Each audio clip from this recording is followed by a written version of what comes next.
We are live now. Okay, we are on. Um, Welcome everyone. People will start coming. And today, uh, Keith and Bernadette are already here, and more people are joining. And while they do so, I want to introduce fleetingly Rodney, whom I have known for 5 or probably more, I think 6 or 7 years now. And Rodney is something who does course creation for living. So I have a treat for all of you guys who are thinking of creating a course from your book or from your um, um, Substack or whatever else you are thinking of teaching to other people. So we're going to have an expert on hand. But before I do that, I would want Rodney, you to tell a little bit about yourself, and then I'll tell about myself for those who don't know me, and we'll go from there. All right. Thank you. Thank you, Neera. So a little bit about me. I used to be a public school teacher more than 20 years ago, back in the early 2000s. And then I came to work for Morty Lefko, his Lefko Institute, which is a company that trains coaches and has its own coaching methodology, as I was Mm-hmm. very impressed with what they were doing. And then he Mm-hmm. asked me I did his marketing, and then he said, "Hey, you were a teacher. We need to redo our training program." So I did. And Mm-hmm. we trained people live in live workshops. And then one day he said, "Let's go do some online stuff." I said, "I had no idea how to put this online, but we did." First iteration was just okay, but eventually we created something that was pretty amazing, and Mm-hmm. people were really excited and happy about it. And I decided, hey, I should, it would be great to teach this to people and Mm-hmm. coach people in building courses and building programs. So Wow. that's me in a nutshell. Yeah. Oh, that sounds amazing. I'm interested. What did you teach the coaches? What were you teaching Oh, well, coaches? so we teach their coaching methodology. They have a method called the Lefko method. So Mm-hmm. I was basically, I had learned it and got certified in it and loved it. And then I Mm-hmm. was creating their program, kind of recreating it from scratch. Mm-hmm. Yeah. Oh, wow. Wow. That's great. That's great. Yeah. Okay. I tell a bit about myself as well for those who don't know me. My name is Neera Mahajan. I live in Canberra, Australia, which is capital of Australia. I always add this tagline because most people don't know what's the capital of Australia. It's not Sydney, guys. It is Canberra. And I quit my job about 7 years ago to get full time into writing, and ever since I've been writing online. I have my own website where I started writing as a blog, blog post writing, and then I moved on to Medium. I wrote there for about 4 years, I think. And then in parallel, I started writing Substack. And now I am full time writer. I write on Substack and LinkedIn. And I've written 8 books, 8 nonfiction books, and 6 fiction books under a pen name. And my ninth book is coming, nonfiction book is coming. So now I teach creators, the professionals, and experts how to write a book to build their authority, because I think book is the fastest way of building authority. So that's a bit about ourselves. Now let's get on to the juicy stuff. So we got together to talk to you guys about how to write a book and then turn it into a business, either by creating a course or a cohort. There are different other ways of doing monetizing your book. So let's start with that. Rodney, you started your Substack newsletter, and it's called Course Builders Corner. Am I Mhm. correct? Yeah, That's right. Yep. that's right. Yeah. So it's a course builders corner, and I was going through it, and I saw that you started in 2018, wrote few posts in 2019, and then from 2020 you actually started writing consistently on this platform. How are you finding it? Who are your audience, and what are you teaching them there? And what can people get by subscribing to your Substack newsletter? Yeah, so I teach, course building, how do you make sure you have a good idea for a course is one of the Mm-hmm, important things. And a good mm-hmm, idea has a few features. One feature is that other people actually want it, that it mm-hmm, solves a problem or it helps achieve a goal that other people want. For mm-hmm, example, a course on being an author, a lot of people want to write a book. So that's a great idea for a course because people actually mm-hmm, want that. Sometimes people want to teach something that they think is cool, but it doesn't mm-hmm, necessarily activate anybody else. Nobody else not enough people mm-hmm, are interested in it. So you always want to find a problem or an aspiration that people have. mm-hmm, So that's one of the mm-hmm, things I teach is how do you find that idea? And then mm-hmm, and then in my program, I teach this, how do you then shape it into something that will be successful and guiding mm-hmm, people because mm-hmm, you can create something and you can create great marketing, but if the course doesn't actually achieve the result or if too few people achieve the result, one mm-hmm, is you're going to not have as many great testimonials to sell more. Two, it really sucks to have people pay you and not get anything. And mm-hmm, three, future products you might sell to them. The better your program is, the easier it is to sell something in the future. In fact, you probably know when you buy something from certain people and it's so good, the next time they sell, you're already half sold yeah. because you're saying, "Oh, the last time I got something from them was amazing. It took me from here to here. I'm Mm-hmm, sure the next one will be great too. And if I have any desire at all, I'll probably just buy it." mm-hmm. And that's what you want to be in the mind of your customer. Yeah, yeah. No, that makes so much sense that you want to help people to achieve results, and when they achieve results, that that's when they come back for more. Exactly. And which leads me to the next question I have. You always talk about building atomic courses. That's right. Yeah, build a smaller course which people can go through, finish, get the results, and then they come back for more. So, Exactly. what is the rationale behind it? How did you get onto this atomic course thing? So I'll tell you. So I was in the Ship 30 for 30 program. We're writing, every day and there's just throwing out ideas. And so I threw out this idea about tiny courses and I wrote an essay on the atomic course idea. And it was my most popular one.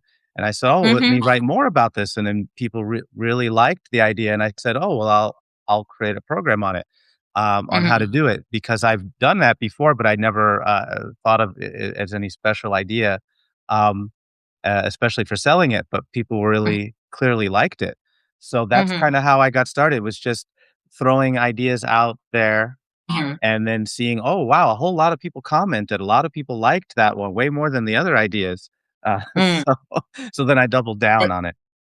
Oh, wonderful! And you created a Substack, basically on that Yep, idea. Yeah, exactly. that ties in well with with my book writing idea because I teach people how to write a short book, not Mhm, a mega book, but 200, 300, 400 page book, but a short book, 50 to 100 pages, which you can write in 30 days and publish it. People can read it in one single sitting and can implement the ideas they are getting from that book, because if the book is too long, it becomes so hard for people to remember what they have read initially and what the mhm, actual message is, because to make the book bigger, what writers do it, or sometimes they are made to do by the publisher to make sure that book is thick enough and look has a spine. To make they make stories, they make fluff to make it thicker. Actual mhm, idea is worth only probably few chapters, and then you're done with it. So, and the same used to happen with the courses. That one of the selling point of courses used to be 60 hours of videos, or mhm, X number of modules.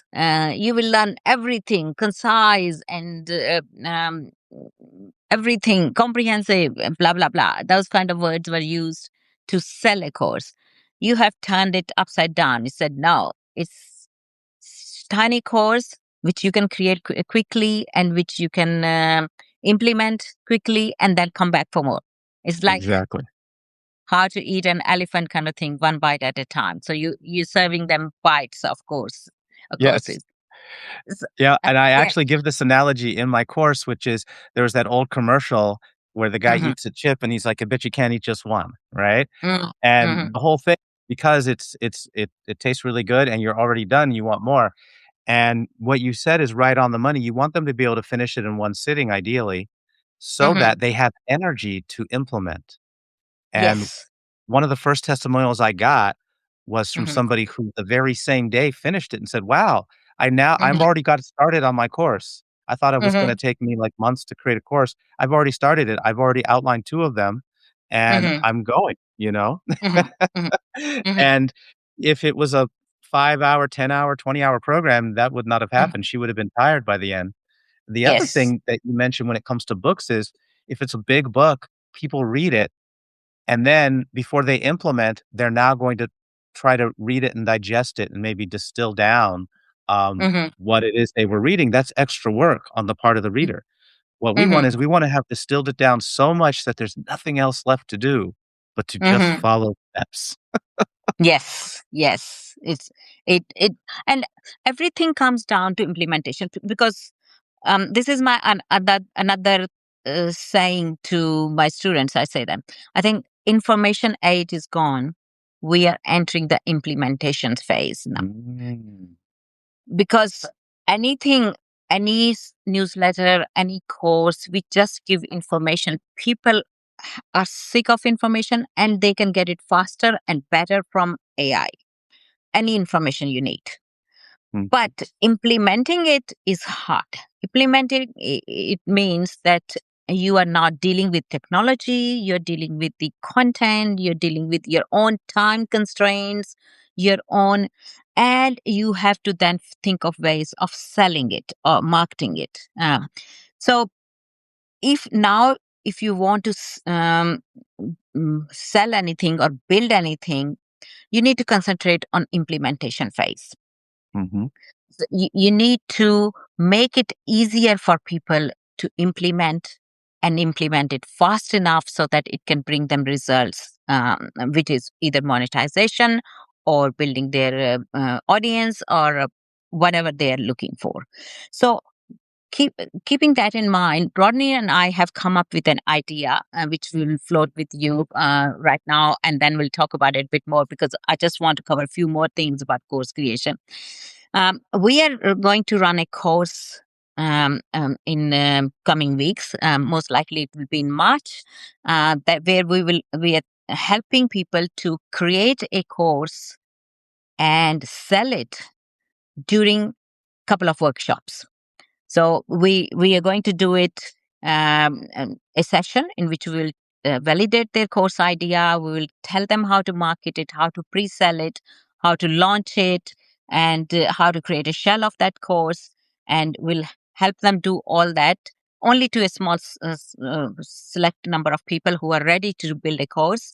And then next week we'll go through it all again and see what hurdles they have come across, help them remove those, and then get them on their way. And they will have their course um, done, created, as well as sold within 2 workshops. So, what do you want to tell more about this, Rodney? Yeah, so, I mean, the first thing we'll talk about is how do you validate an idea, that Mm-hmm. you've got a good idea that you validate with the market. I actually have a custom GPT for this, so I will Mm-hmm. make that available to people in the course, so how you can validate the that your idea, out there on the internet, whatever it is you're talking about, somebody's Mm-hmm. complaining about it, but Mm-hmm. and you can find that stuff yourself. It takes hours to scour the internet to find the stuff you're looking for sometimes, but with a custom GPT I have, makes it very easy. So we'll teach you how to do it manually too, just so you'll know what's working and why it's doing. Whenever you use AI, it's good to know manually what it's doing so that if something's not working, you can tweak it. But Mm-hmm. it will do the job for you. So you'll have Mm-hmm. that. Then how do you shape that idea into an outline? To Mm-hmm. what I'd call a top level outline. Like, what are the Mm-hmm. 3 main things you're gonna put in it, and what's the sandwich for the introduction and conclusion. You'll Mm-hmm. because once you have a roadmap, it's so much easier. The thing that's really tough is when people just say, "Well, I'm gonna start on page 1, and I'm just gonna write Mhm. this thing." You Mhm. can do that, especially if you're okay with rewriting. I've known of Mhm. writers who write and then they'll write 50 pages and they'll say, "Oh man, no, I'm on the wrong track. Okay, I'll throw all that away and let me start over." That's really disheartening for most people, but every once in a while I meet somebody who has that much internal fortitude to just keep doing that. Yeah. But we want to actually avoid that because when we write the proper outline, we can actually see Mhm. if the idea makes sense just at that stage. Yeah. Discard, cut things, remove things before you've really written anything that would go Mhm. into it. And Mhm. then once it makes sense, now proceed, and that's so much easier, and it's just Mhm. it's so Mhm. much more fun. So That's so true. That's so true. And the two things you touched in there, which I use in my book writing course as well. That one, you always have an outline, because an outline is something which gives you uh, not only the roadmap going to write about, but also to plan to write your book in 30 days. So otherwise, you could be going in a rabbit hole, and then you realize that you have too much about one thing and um, haven't even touched the other parts of it, which was essential for that book. And secondly, you talked about writing it, validating it. Sorry, and validation is as much important for writing a book as it is for writing creating a course. So let's go a little bit more about validation. What are the things you're other than people are willing to buy it? What are the things you're looking for when you're validating a course idea? so I wanna know, what is the what is the problem or aspiration? Mm-hmm. So we need to be Mm-hmm. able to say that clearly, we have to know that, and if you don't Mm-hmm. know it, you can talk to people, tell them what you Mm-hmm. think it is who are in your market, and then, uh but you have to get feed you have to ask for feedback in a special way. You have to say, Mm-hmm. "I'm not Mm-hmm. sure about this. I could be wrong," so that they can then tear your idea apart, otherwise they just wanna be polite to you. So Mm-hmm. you have to give them that. You have to really let them know that you might be wrong, you think you're probably wrong, but, and tell Mm-hmm. me if I'm off at all, and then Mm-hmm. I've had people say, "Oh, this is completely wrong," Mm-hmm. straight to me, which is good because I need to hear that and just thank them for whatever they give you. Mm-hmm. So you validate one-on-one, that's one way to do it. Mm-hmm. Then there's what I call, like there's external validation through the internet, like Reddit forums are great, Facebook groups are great. Super Mm-hmm. time-consuming to research Facebook groups, by the way. Mm-hmm. It's like the worst thing, as far as time, but it's really useful. That's why I have a custom GPT that does that. Reddit is a little bit better, but again, it's still time-consuming. Custom GPT is better, but you go in there and you actually look for people talking about the issue that you're talking about. So let's say you're gonna teach people something like copywriting, how to write sales pages. You wanna f and Mm-hmm. you were gonna teach that, and maybe if you're gonna make a tiny course on it, you're not gonna teach like Mm-hmm. 14 Mm-hmm. elements of it, make a 14 module thing, but you're gonna choose 3 elements. Let's say one of the elements is headlines. You're gonna go research and find out what are people's struggles with headlines or the Mm-hmm. lead, what that first section of the sales page. What are people's struggles with that? Why what don't people like about that? What hurts about that? What's frustrating about it? So you Mm-hmm. wanna read into all that stuff, and when people ask really detailed questions, sometimes they Mm-hmm. ask technical questions, but you can read into it, what's the frustration there? Um, Okay. uh, and so you have to be a bit of a psychologist almost reading into the psychology. What's the emotion there that this person is not said, but they must be Mm-hmm. experiencing based on how they're complaining. Mm-hmm. So those are Mm-hmm. the things to look at. The other thing is if you have customers already, Mm-hmm. then look at all the customer responses you've got, and there's people who forget to look in there, and I say, "You have gold already. Wait, you have customers? Do you have feedback? Do you have surveys that you've done? Do you have testimonials? Let's reverse engineer from that. What does that tell us?" Mm-hmm. And, so either way, you either look outside or you look inside the stuff you've already got. Okay. And um, that's great about the validation part of it. But one more thing which I hear you talking about and read in your post a lot is pre-selling, which is Mhm. part of validation, I think, which is also validates whether your idea is good enough. So, do you want to talk about bit about that? That how does Yeah. pre-selling fits into it, and how to do pre-selling basically? Yeah, yeah. So there's different, just to define pre-selling, the idea that I think you're talking about, you're not talking about them buying it before it's ready, right? You're talking about, like, the marketing you do before selling, right? Before you launch it? I think for me they both are same thing, but if Okay. they are different, explain it to me, please. I would love to know. Alright, so there's a pre-sale where you literally sell it to some people before it's made, and then if you decide not Mm-hmm. to make it, you'll give them their money back, right? So that's Okay. that type of pre-sale. Um, and Or I'll or or or the other one if is even one person buys it, now you got to build it. well, yeah, or you just build it, yeah, sometimes you'll just decide to build it, but yeah, but if 0 people buy, then you're off the hook, right? Yes. And Yes. and and at least know and it but Hmm. and the thing I wanna caution about that is if nobody buys or hardly anyone buys, it could be not it's not the product, but the positioning of the product. So be aware of Okay. that, and that's one of the things we test. So, well, the first time that I market something, I like to put a survey Hmm. immediately after people buy or immediately after I put them on a waiting list. So I say, "Who's interested in this? Describe it." And then, Hmm. when they say yes and they fill out a form, at the end Hmm. of that form, after they've, on their confirmation page, it's a survey. It says, "Hey, why are Hmm. you interested in this?" You find Hmm. out a lot of good stuff, and sometimes you find out you're wrong. They still decided because they read into your message what they wanted, Hmm. and then they wrote down what they wanted, and you're like, "Oh, that's different than what I was thinking." And if a lot of people are writing something different than what you were putting out there, now rewrite another email that to and see if you get even more people because of this new framing. And so, Hmm. the other thing is while you and then so that's the first stage when you get your waiting list, okay? So Hmm.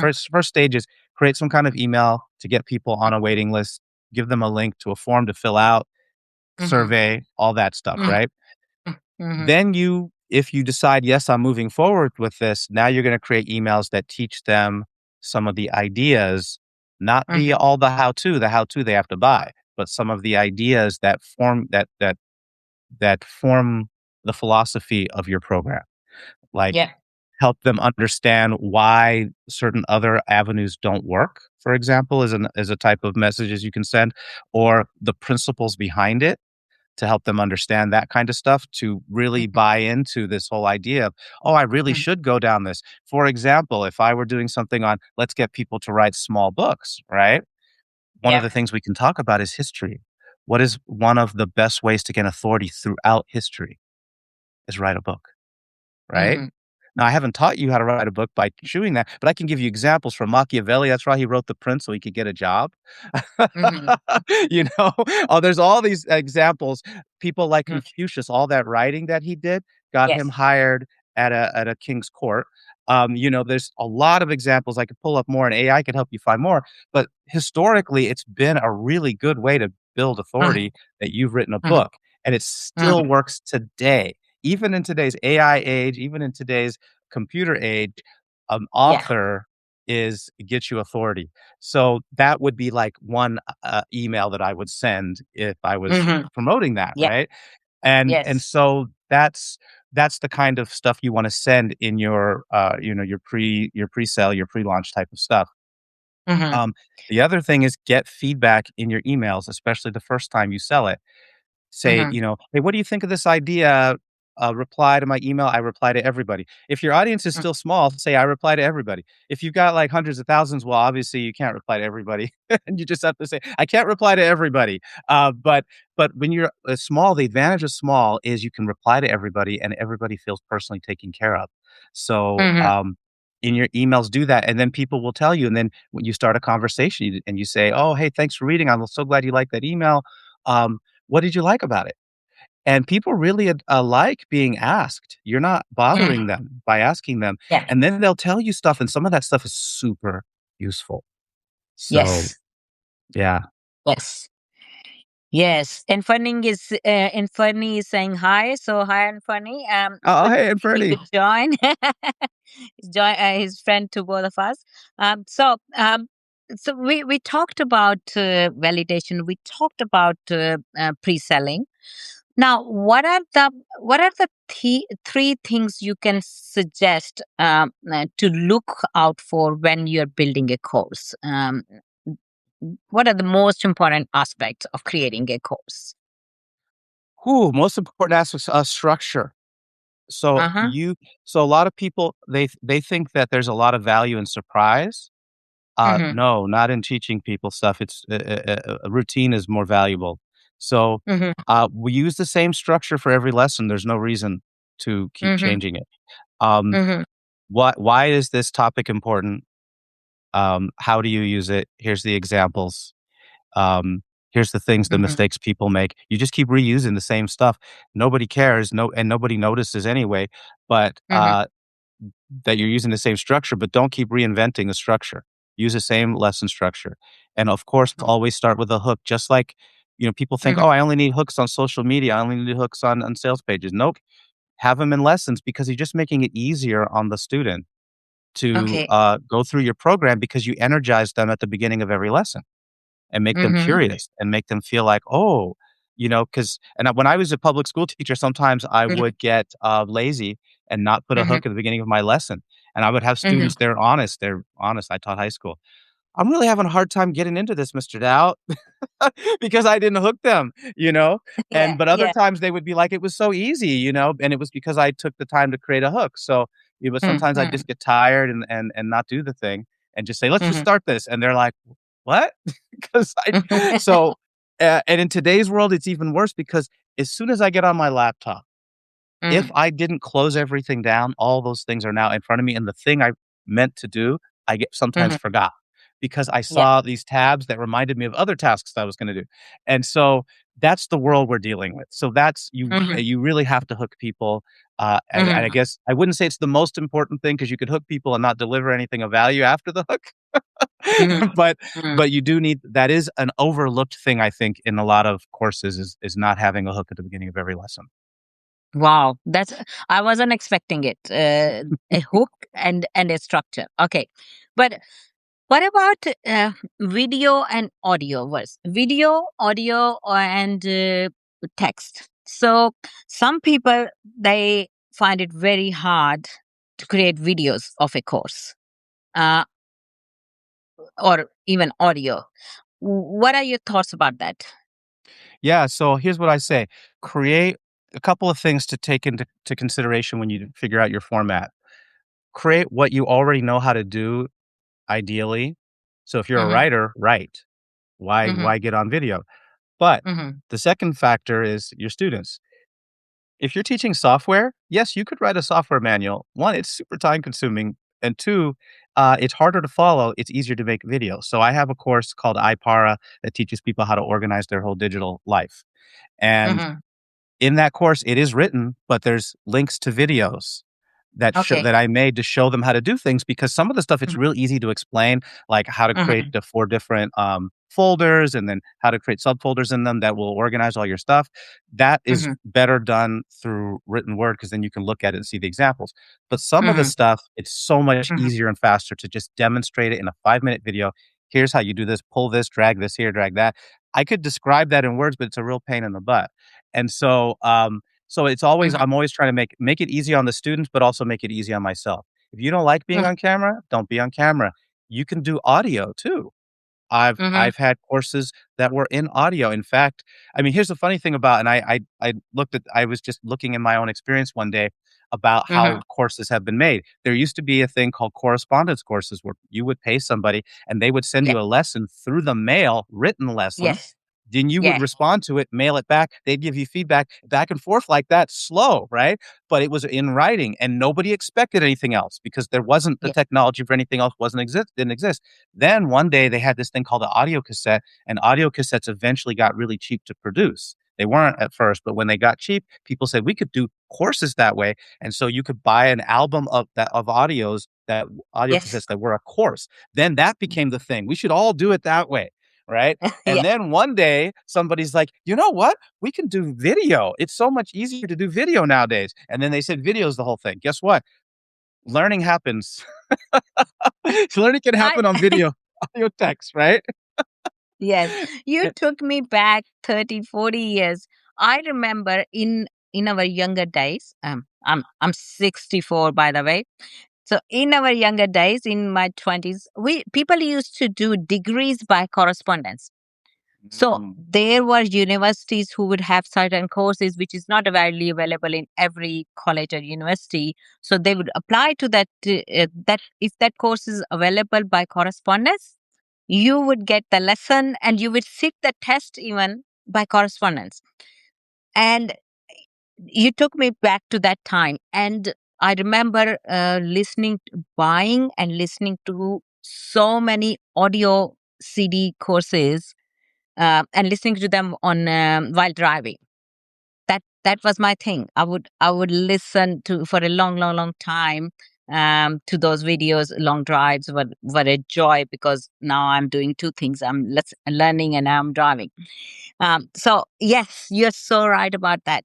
And now it's the video things, but there is a bit of advantage of having an audio. You can listen to an audio, like for example, this live. People can listen to it while driving. They can listen to it while cooking or whatever else, walking. But for a video, you might need to sit down and go through it.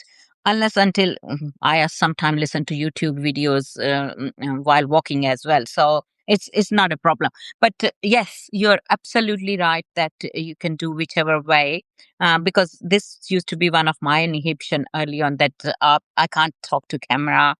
And I love to talk to people on a camera. I love to talk to doing these kind of interviews, but talking to a camera for a course recording, I tried doing that and it comes up so flat. I don't have that kind of energy or vibe I have while talking to people.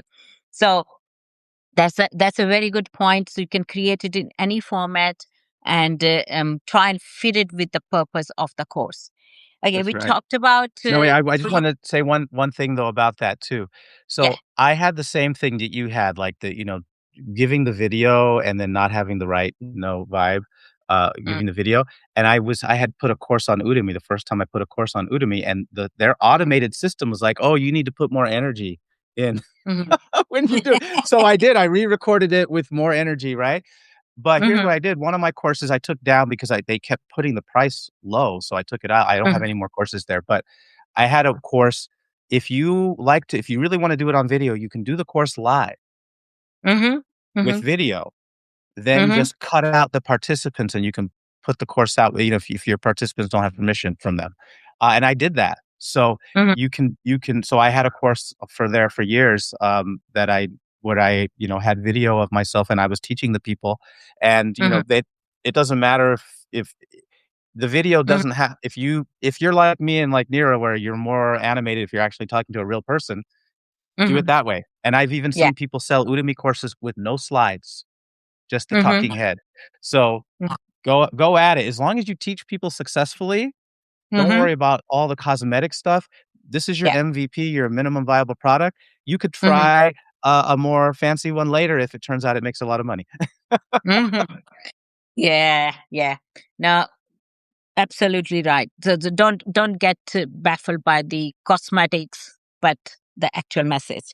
Okay, Exactly. so we are about 5 minutes over. I try to keep my lives for 30 minutes, but I'm ready to take questions. If anybody has any question in regards to creating a course, um, or have any inhibitions or pitfalls or anything which they want to know, we have the expert at hand. Please ask your questions. Dana here says that I think each chapter of my book is in progress could be its own mini course. Wow. Uh, what do you think about that, Rodney? If there is a multiple things, for example, I also have a book here. Um, it's called Productive Writer.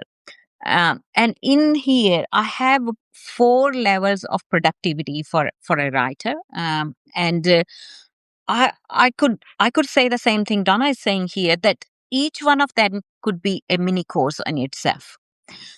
But what do you think about that? Means, does it play with the integrity of the book or integrity of the creator, that they are only giving a partial information, or it's okay to create like bite-sized courses and Yeah, bundle them together maybe?